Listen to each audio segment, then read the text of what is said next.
The night was quiet in Okanla, a wealthy village in Nigeria. The moon shone brightly, but the air felt strange. In Kunle's big mansion, hidden from everyone's eyes, something evil was happening. The room was dark, lit by one small lamp, and the air smelled like blood. Kunle stood over a lifeless woman, his hands stained with red. He whispered strange words as he finished his ritual. Kunle was not just a meat seller. He had a secret. He used greedy women for money rituals, offering their lives to dark spirits in exchange for wealth. His business thrived, and the villagers loved him. They praised his meat, bought his products, and envied his riches.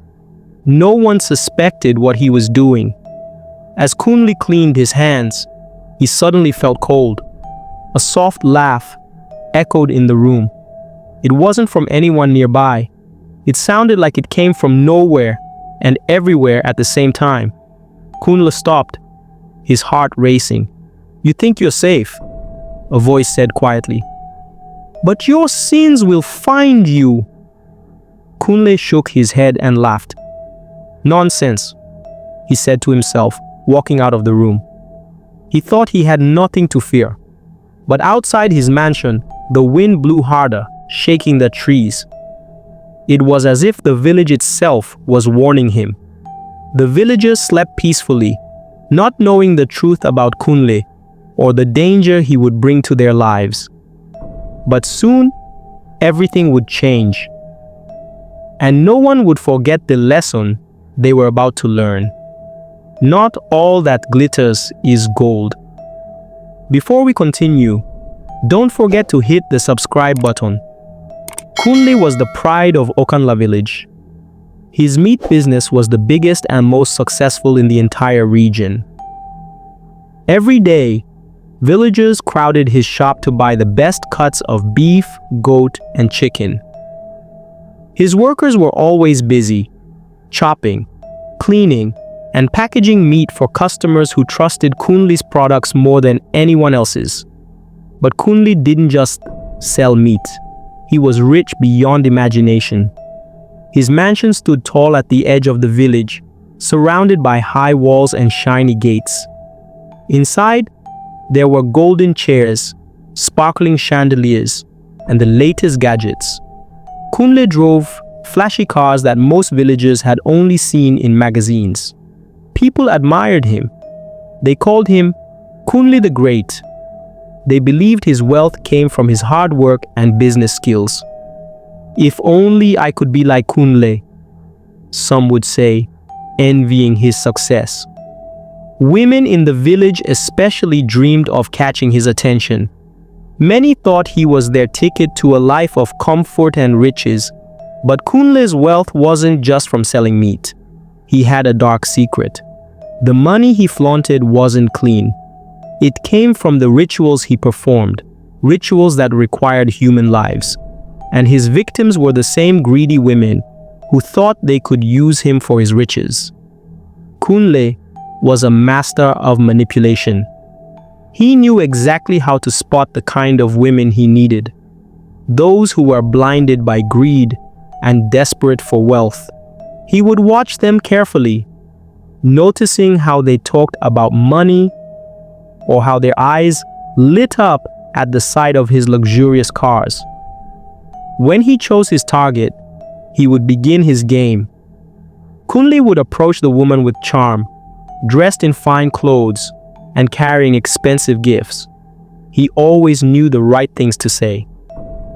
"You deserve to live a better life," he would tell them, his voice calm and smooth.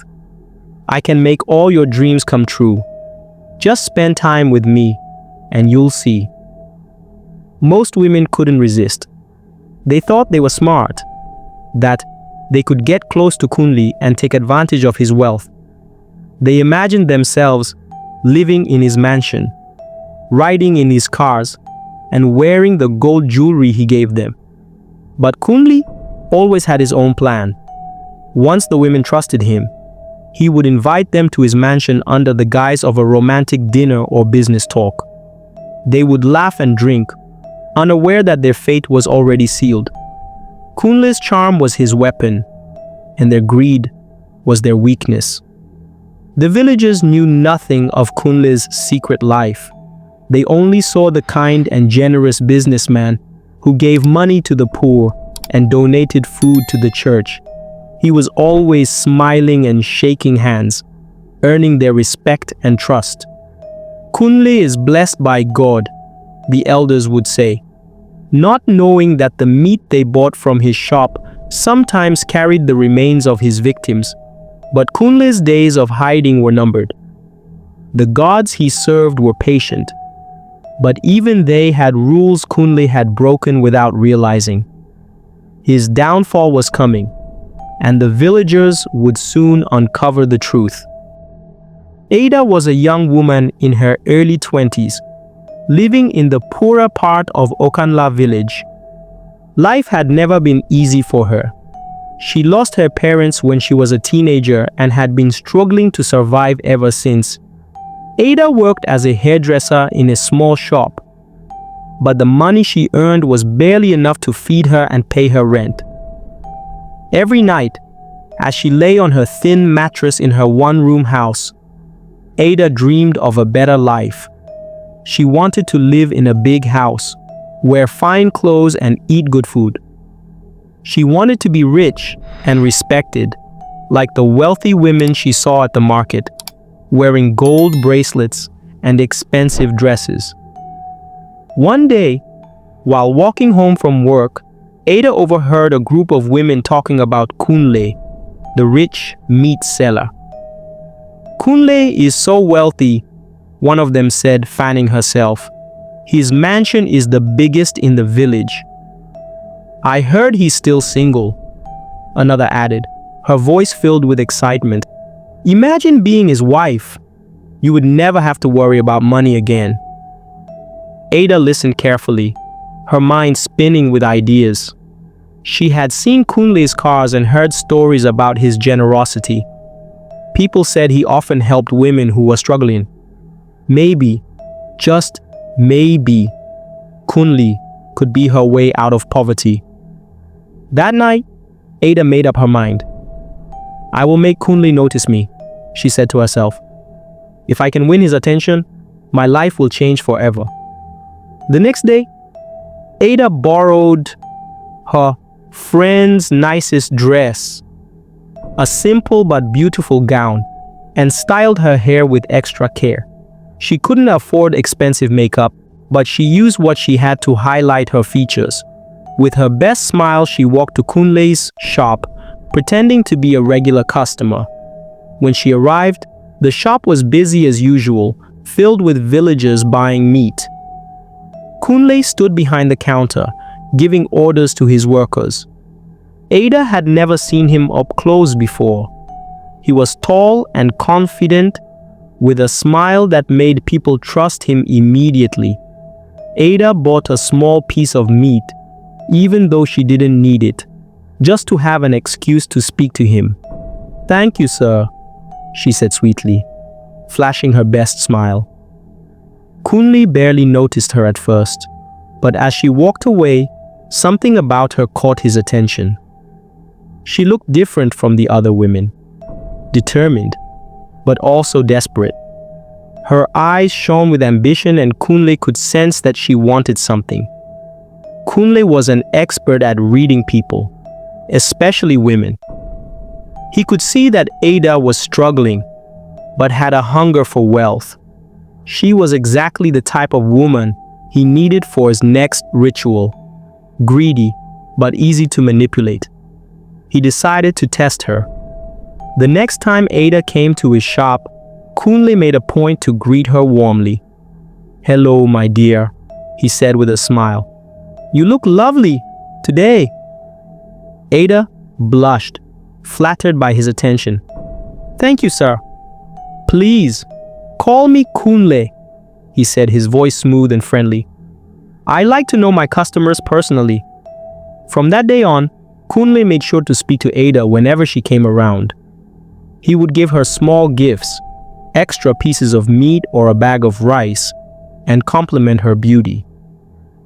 Ada, thinking her plan was working, began to feel more confident. She believed she was getting closer to her dream life. But Kunle's kindness was part of his trap. He knew how to make her trust him, how to make her feel special. Slowly, he began inviting her to his mansion, telling her he could help her with her struggles. "You deserve better than this," Kunle told her one evening, as they sat in his grand living room. "If you stay close to me, I will make sure you never lack anything." Ada's heart raced with excitement. She felt like her life was finally about to change. Little did she know, Kunle had already marked her as his next victim. Kunle's plan was working perfectly. Over the weeks, he gained Ada's trust completely. She visited his mansion regularly, enjoying the luxurious meals, expensive gifts, and sweet promises Kunle gave her. Ada believed she was getting closer to the life she had always dreamed of, a life of comfort and wealth. One evening, Kunle invited Ada to a special dinner at his home. "Tonight will be different," he said with a charming smile. "I want to talk about your future."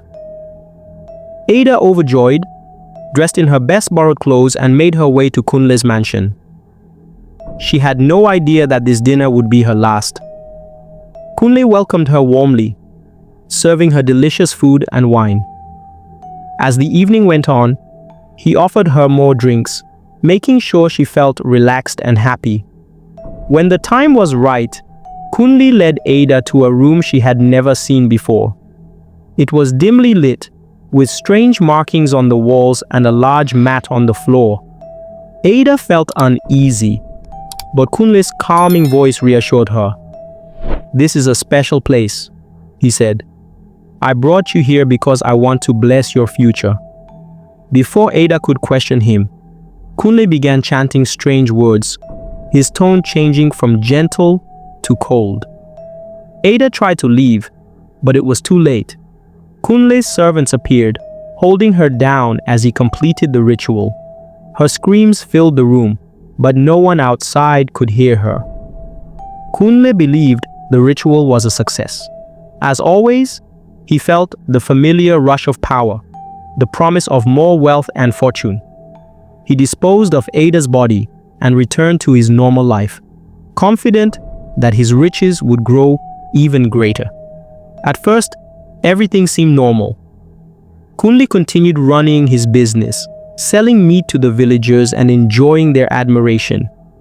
But just a few days after the ritual, strange things began to happen. One of Kunle's shops caught fire in the middle of the night, destroying all the goods inside. The next day, another fire broke out in his main warehouse, causing massive losses. Kunle thought it was bad luck, but the disasters didn't stop. His workers began to fall sick for no reason, and many quit their jobs, saying they felt an evil presence in the shop. Customers started complaining about the taste of the meat, claiming it smelled strange. Some even fell ill after eating it. The once busy shop grew empty as rumors spread. Kunle's mansion wasn't spared either. One night, the roof of his living room caved in without warning. His expensive cars stopped working, breaking down one by one. Every time Kunle tried to fix something, another problem arose. Kunle began having terrible nightmares. In his dreams, he saw Ada's face, her eyes full of anger and pain. She said nothing, but her presence terrified him. He woke up sweating, unable to shake the feeling that something was wrong. "Why is this happening?" Kunle shouted one night, pacing his empty mansion. He decided to consult the oracle, an elder who was known for his wisdom and connection to the spirits. The oracle's words shook him to his core. "You have broken a sacred law," the old man said, his voice stern. "The woman you used for your ritual was pregnant. The gods are angry, and they will destroy everything you own. If you do not confess your sins, the punishment will be your sanity and your life." Kunle froze in shock. He had no idea Ada was pregnant. Now, the gods were punishing him, and there was no escape. His once glorious life was falling apart, and he was helpless to stop it. Kunle sat on the floor of the oracle's hut, his chest heaving with panic. The old man's words echoed in his mind. "The woman you used for your ritual was pregnant. The gods are angry." "No," Kunle said, shaking his head. "That cannot be true. She never told me she was pregnant." His voice was loud, almost desperate.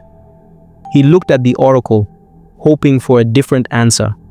But the old man only stared at him with calm, unblinking eyes. "The gods do not care whether you knew or not," the oracle replied. "You broke their law. Now, they will take everything from you." Kunle stood up quickly, pacing the small hut. "This can't be happening. I have followed every rule. I've done everything perfectly for years. This has to be a mistake." The oracle sighed deeply. "The gods do not make mistakes. You must confess your sins and beg for mercy, or the punishment will be worse." But Kunle refused to listen. "Confess?" he scoffed. "You want me to tell everyone what I have done? No, they will kill me. There must be another way." The oracle shook his head. "There is no other way. Your wealth is cursed. Your soul is cursed. If you do not confess, the gods will strip you of your mind." Kunle stormed out of the hut, slamming the door behind him. He could not believe what he had just heard. "This is nonsense," he muttered as he walked back to his mansion. "It's just bad luck. I'll fix everything myself." Kunle tried to ignore the oracle's warning, but things only got worse. His meat business, once thriving, now brought him nothing but losses. Villagers stopped coming to his shop, complaining that the meat had a foul smell. Even his workers refused to handle the products, saying they felt an evil presence in the shop. At night, Kunle's dreams grew darker.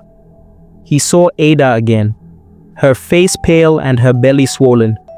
She would stand silently in the corner of his bedroom, her eyes filled with pain and anger. Sometimes she would whisper his name, her voice cold and haunting. "Kunle." He would wake up screaming, drenched in sweat. But the nightmares didn't stop. Even when he was awake, he began to hear strange noises in his house. Soft whispers, footsteps in empty rooms, and doors slamming shut on their own. Kunle's once mighty confidence began to crumble. He spent most of his days locked inside his mansion, pacing back and forth. He refused to speak to anyone, not even his trusted workers. His hair grew unkempt, his clothes wrinkled and stained. The man who once stood tall and proud was now a shadow of himself. But the worst part was the voices. They followed him everywhere, whispering in his ears, "Confess, confess, confess." "No!" Kunle shouted one day, throwing a vase against the wall. "I won't confess! Leave me alone!" The whispers only grew louder, mixing with Ada's voice. "You took my life. You took my child. You will pay." Kunle covered his ears, but the voices were inside his head. They wouldn't stop. His servants began to notice his strange behavior, whispering among themselves. "Something is wrong with him," one of them said. "I think he is cursed." Kunle started seeing things that weren't there. One day, he walked into his living room and saw Ada's body lying on the floor, covered in blood. He screamed and ran, but when he looked back, the body was gone. Another time, he saw shadows moving in the corners of his mansion, even when the lights were on. Why is this happening to me? He cried, clutching his head. I did everything right. I followed the rules. But deep down, Kunle knew the truth. The gods were punishing him, and there was no escape.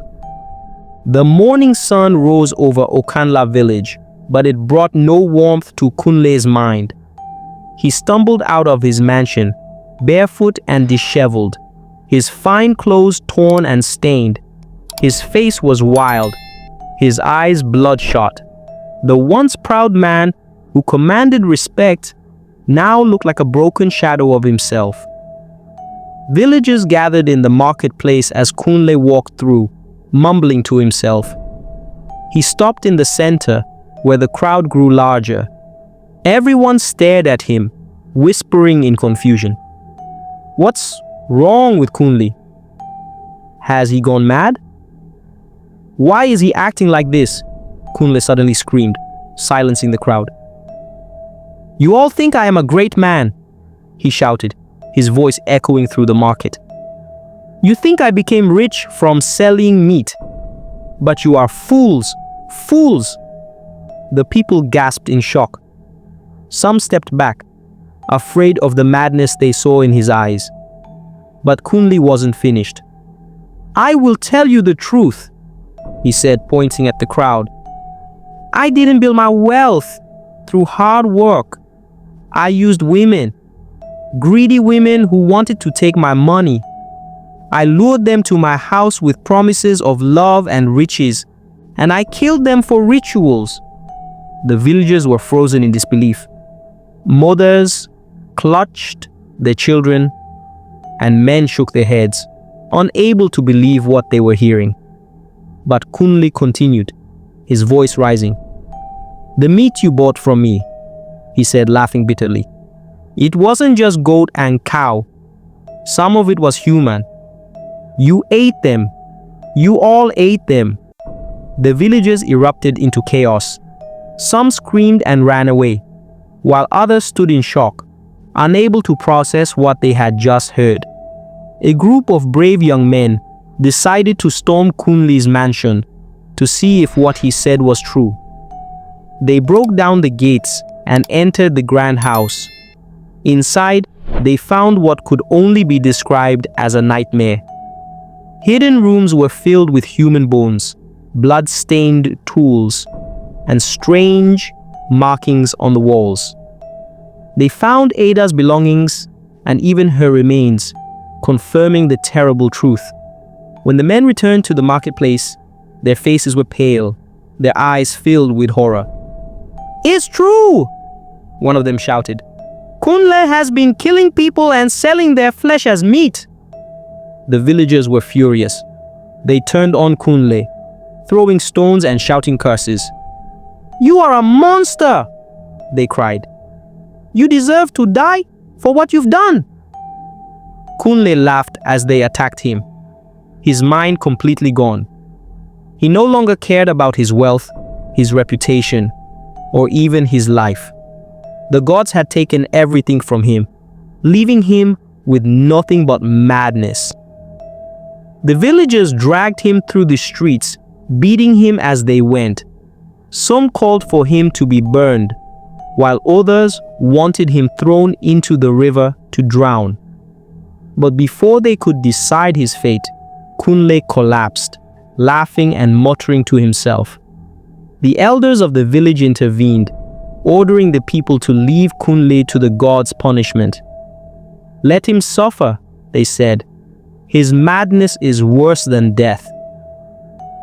Kunle was left alone, wandering the village like a ghost. His mansion was burned to the ground, and his business was abandoned. No one would ever forget the horror he brought to Okanla.